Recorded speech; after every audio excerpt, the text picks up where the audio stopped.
Hey, I'm Mr. Kern. Welcome back to MXGP3 as we're heading to a very familiar circuit, the place where we made our debut in MX2 with the wildcard races. It is Latvia, it is the Kegums track.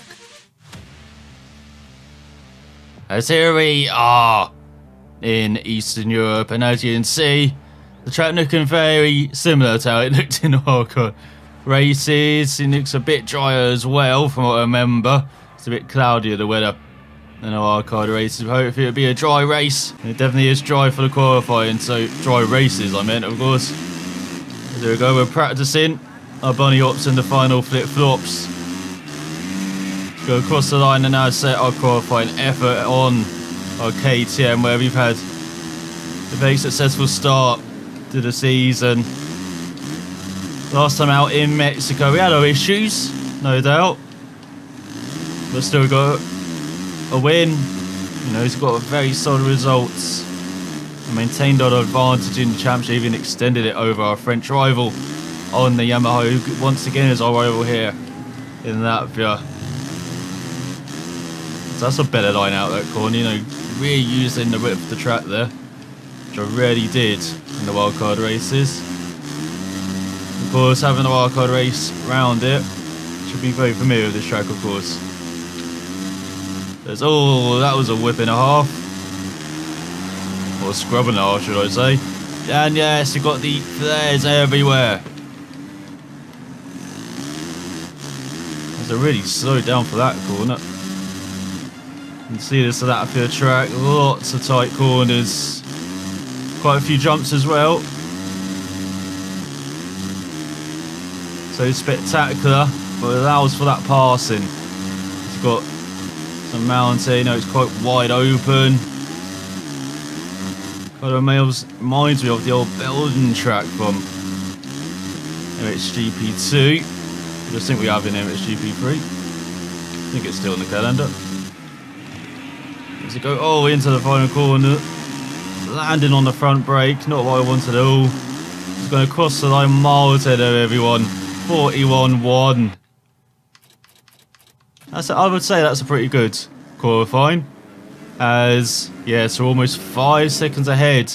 The rest held the Brit on the Husqvarna, then there's Suzuki of the Swiss wide, and Hurlins in 4th, and there's our French rival in 5th on the Yamaha. The Jonas, the home hero. Then you've got Bellardini on the TM in 7th, head Compton on the Husqvarna, and then the first Kawasaki of Petrov ahead of his teammate Fernandez. Then Tonkov and Bogues rounds out the top 12. So a very good qualifying effort, but can we back it up in the race? So here we are on the grid. Behind the gates, right in the start. Looks like Covington's getting the TV time there. So alongside the Brit and the Swiss rider, we're leaning forward, holding in the clutch. And we're ready to go. Got a better start than the Suzuki man, but not as good as Husqvarna. As always, run right in the first corner though. As Hurdens takes the whole shot, we're stuck down in 7th. Got some passes to make this race, as they've already made it up to 6th. You can see a couple of riders scrubbing in front as they go 4 wide. Oh, was that Hurdens I took a bash to? Because now we're behind our French rival, I believe. I don't know why I stopped that. Let's allow the Husqvarna down my inside. Now we've got Herdin sticking on our inside into the left-hander. He takes it. We're trying to get the cut back, as it looks like the Brit ran wide on this first lap. Now we've got a fantastic run. And now we're going over the mounds. Didn't scrub like the leader, but it doesn't matter. The Hammer is going wide. Going to use that bank to get acceleration off the corner and take the lead at the end of this first lap. And that may be all she wrote. Got a bit wide into the corner though.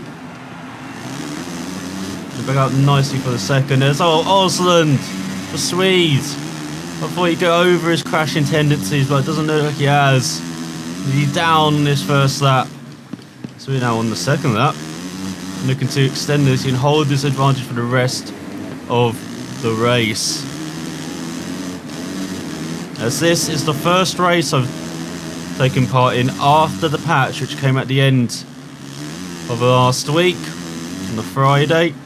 Milestone addressing some issues, just some bugs, lots of fixes in it. Basically it's just a maintenance patch, but they said they listened to the community and it looks like they have. Some of the stuff they fixed, such as resolution problems, there's fixing that skipping session bug, apparently. I'm not going to tempt fate around here, but I'll maybe try it for like a Grand Prix event and see if they actually have fixed it. Fixing some of the AI problems around other tracks, not Mexico, like we saw last time out. They still haven't fixed that in it, like from the patch notes. From what I could see on Steam, I might link the patch notes in the comment section below. You want to gander and you can play this game. They fixed some online issues. Doesn't look like they fixed the big one, or big ones, which is, you know, mainly connection. I think they've addressed it slightly, but I'll give online a go after I've done my recording here and see what it's like.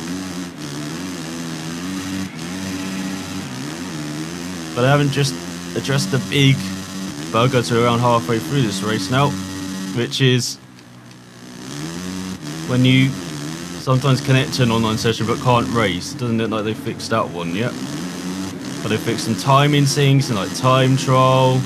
At the end of qualifying sessions, you can actually now complete all that,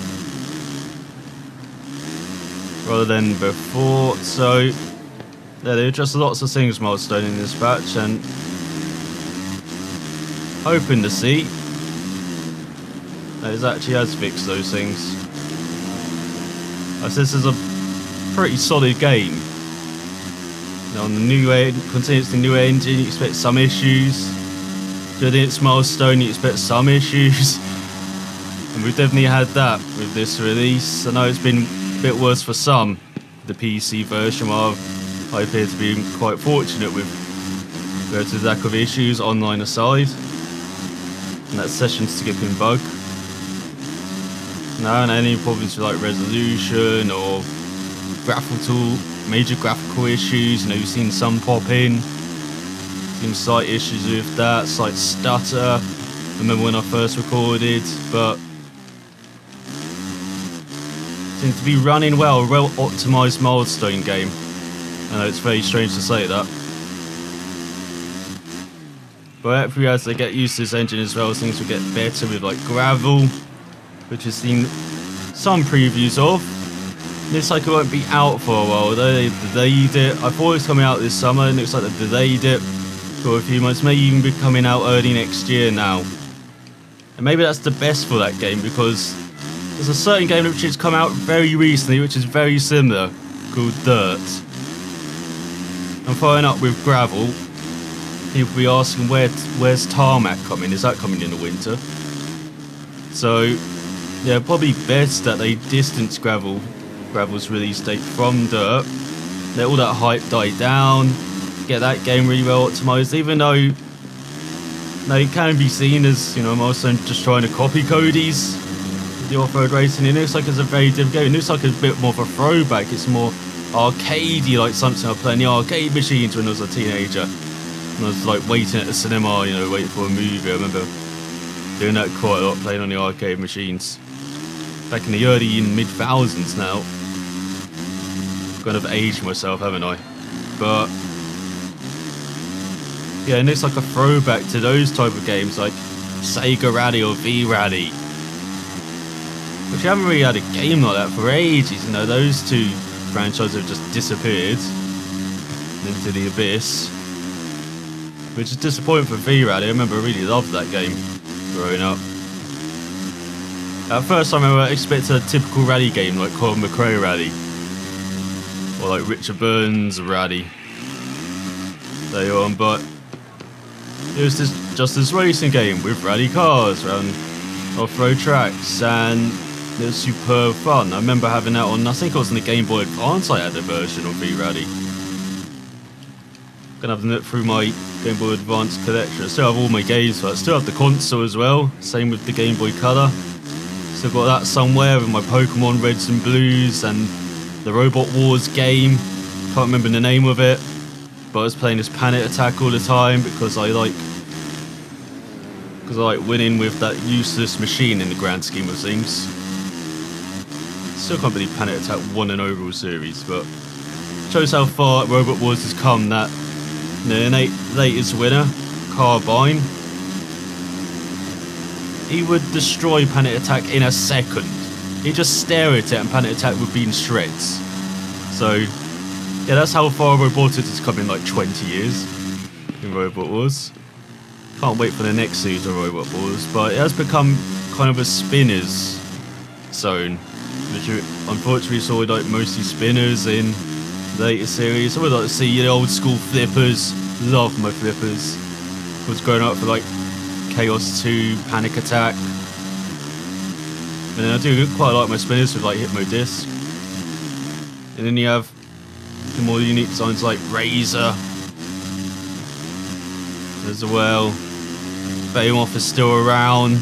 They've updated it, but it still looks like it's from the 1900s. Design wise, it's a fantastic machine that is still going. Even if the contact of the team isn't, the greatest, as we saw in the last series, but over all of that ramble I had, Hillman has won by over almost 12 seconds from his French rival on the Yamaha, the KTM of Herdins in third, Tonkov in fourth on the other Yamaha, Jonas in fifth, Boges and Siv the Brit down to seventh in the end. Disappointing race pace on the Husqvarna ahead of his fellow Husqvarna runner Covington. Then we've got Monticelli up into ninth, very good race from him on the KTM. Then Siwa on the Suzuki down in 10th, once again poor race pace. We see Bernardini went down in the team to 14th, Fernandez down to 15th, Olsen recovered to 13th on his Yamaha, my teammate down in 18th on the KTM. So a fantastic performance in race 1 for the Hillman, and this is probably a race where I should have tried out realistic difficulty, shouldn't I, have the hardest difficulty, but in the second race we were looking to repeat it, of course, and grab the over as we improve our skills once again, braking, throttle management and control just going up steady. As here we are setting up for the second part for race 2. As here is covered and getting the TV time again, getting some good time for Rockstar as well. In terms of the Husqvarna team. It's revving up the engine and getting away. Oh, that's a shocking start compared to the first race. Much better start for the Swiss riders so on the Suzuki as we dive it down the inside. As once again Herdins gets a whole shot. And oh, the Swiss riders down on the Suzuki. Siwa. One day I'm going to learn how to announce these riders' names, or pronounce them. As we can move our way back into the top 5. Just too overpowered on this KTM. On this difficulty. As now we're chasing down the Dutchman in front. We've got a French rival on the Yamaha alongside us. Oh, we're bunning up over the inside of the corner there. And now we've got the Brit on the Husqvarna looking down the inside to go very wide. There's had a couple of riders through. Now we're battling Boges. Sorry, we're battling the Kawasaki as well as that Fernandez. For top 5 as we're trying to make our way back into podium positions. Dickety outside of our French rival. Once again over the mounds. Just irresistible is Hillman. Definitely hammers the opposition over that. Pull up the track. Can we regain the lead at the end of this first lap? We're going a bit wide there. So we can do it in the second part. And slightly wide again. So we're starting into second place. We've got a bit of a challenge this race on this second lap. The reigning champ. He wasn't the reigning champ, was he, Herdins? I forget when he's won the title. I just know he's the reigning MX2 champ in real life in 2016, which of course is the season that this game is based on. As all the Belgian is down as we take the lead over the jump there. Now into the tightest corner on the track.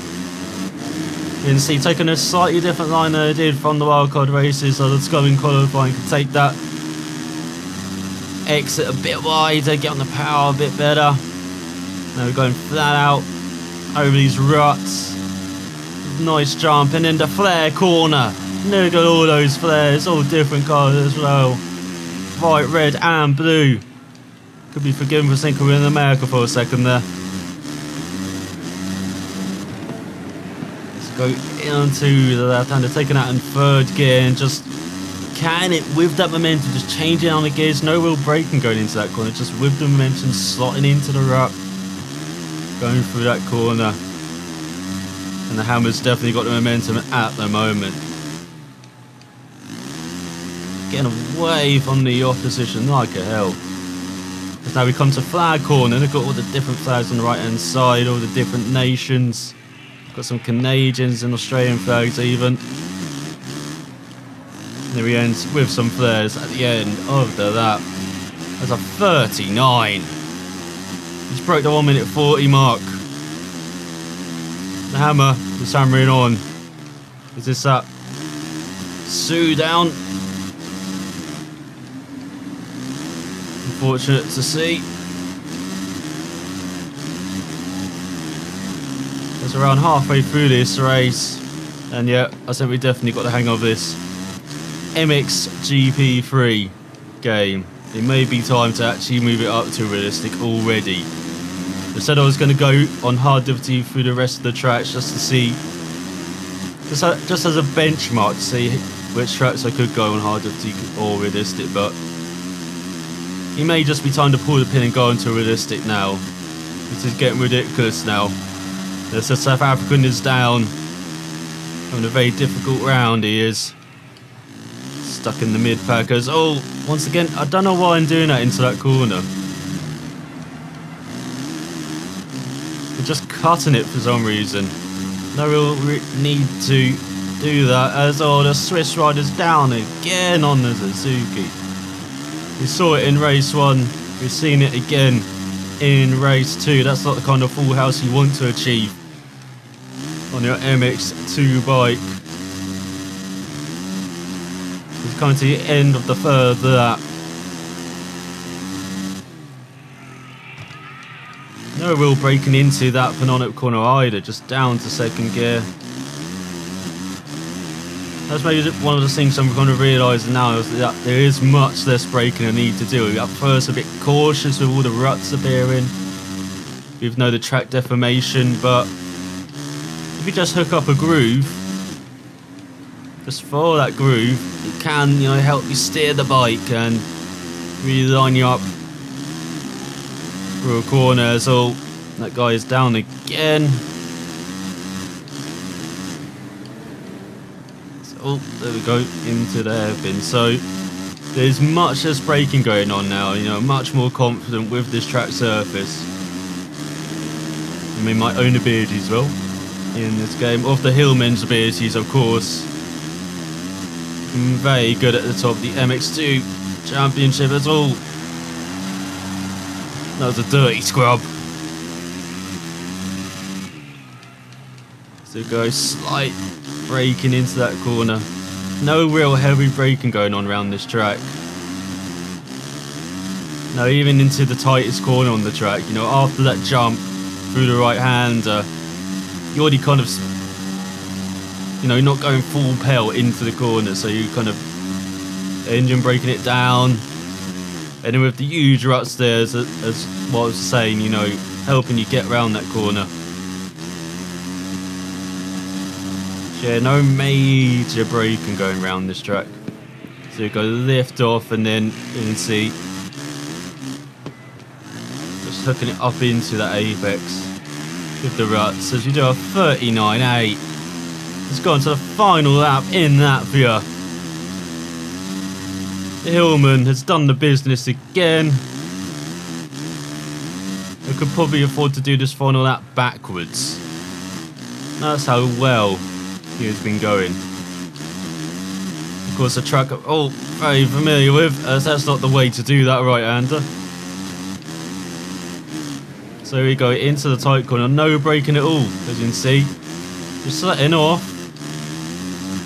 Bike slows itself.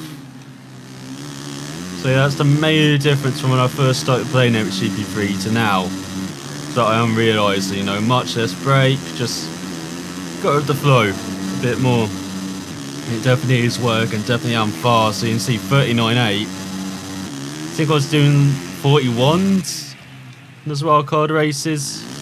So that's a couple seconds improvement. Of course, the bike's a bit better as well with this KTM compared to the Suzuki. But still, that doesn't account for, you know, 2-second difference. Maybe like a second at most, but yeah, definitely am faster now. So yeah, this may be the last race you see me on hard difficulty. You may be going up to top difficulty. It's kind of disappointing to say already in this game. You know, I thought I'd have to learn it a bit better, a bit more, but definitely got to grips with it. But it should be a nice challenge after, again, a couple of races which are a bit easy for the Hillman as he takes the overall once again. Another 2 victories to add to the tally in Latvia as he wins the second race by almost 14 seconds from Hernand. Tonkov, the top Yamaha, in third ever, Bogues, and then you got the other Yamaha of our French rival in fifth. It's an all KTM and Yamaha top 5.